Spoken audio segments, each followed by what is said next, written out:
হাসানুজ্জামান বাবলু, মহসিন, একে একে সবাইকে এসে মাননীয় প্রধানমন্ত্রীর হাত থেকে মেডেল গ্রহণ করার জন্য এ পর্যায়ে সুলতান তিনি মেডেল গ্রহণ করার জন্য বিনীতভাবে আজকের এই স্বাধীনতা দিবস উপলক্ষে যে প্রীতি ম্যাচ, ফুটবল প্রীতি ম্যাচ আয়োজন করা হয়েছে, আয়োজক বৃন্দকে, উপস্থিত বরেণ্য খেলোয়াড় বৃন্দ সহ সাংবাদিক ভাইরা সহ গ্যালারিতে যেসব সকল দর্শক উপস্থিত আছেন, আসসালামু আলাইকুম। প্রথমে আমি সকলকে আজকের এই স্বাধীনতা দিবসের আন্তরিক অভিনন্দন এবং শুভেচ্ছা জানাই। আজকের এই ফুটবল ম্যাচটি ছিল প্রীতি ম্যাচ।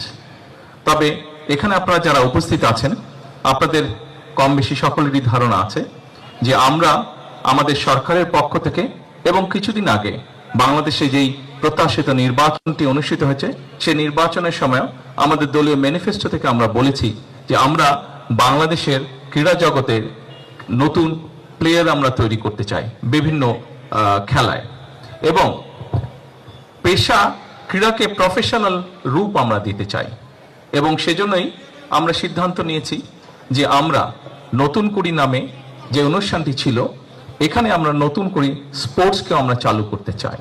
শুধু নতুন করে স্পোর্টসই আমরা চালু করতে চাই না, আমাদের একটি পরিকল্পনা আছে বাংলাদেশের প্রত্যেকটি জেলা, প্রত্যেকটি উপজেলায়, প্রত্যেকটি ইউনিয়নে, স্কুলগুলোর মধ্যে, বিভিন্ন শ্রেণীর মধ্যে আমরা খেলার কম্পিটিশন শুরু করতে চাই। ভবিষ্যতে বিভিন্ন আন্তর্জাতিক ফোরামে যেই খেলাগুলো অনুষ্ঠিত হয়ে থাকে, সেখানে আরো কিভাবে বেশিভাবে আমরা দেশের জন্য সম্মান বয়ে আনতে পারি এবং তার জন্য আমরা সুন্দরভাবে আমরা ভালো খেলোয়াড় তৈরি করতে পারি, সেটিরও আমাদের পরিকল্পনা আছে, সেটিও আমাদের চেষ্টা আছে।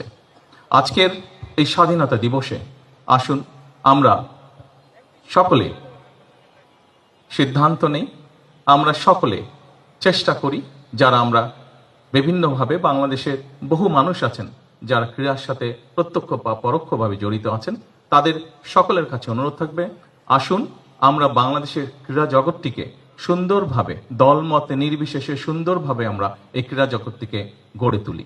এই ক্রীড়া দেশের জন্য যেরকম সম্মান বয়ে আনতে পারে, এই ক্রীড়া আমাদের মধ্যে সুন্দরভাবে বন্ধুত্বের, ভ্রাতৃত্বের বন্ধনও তৈরি করতে সক্ষম বলে আমি বিশ্বাস করি।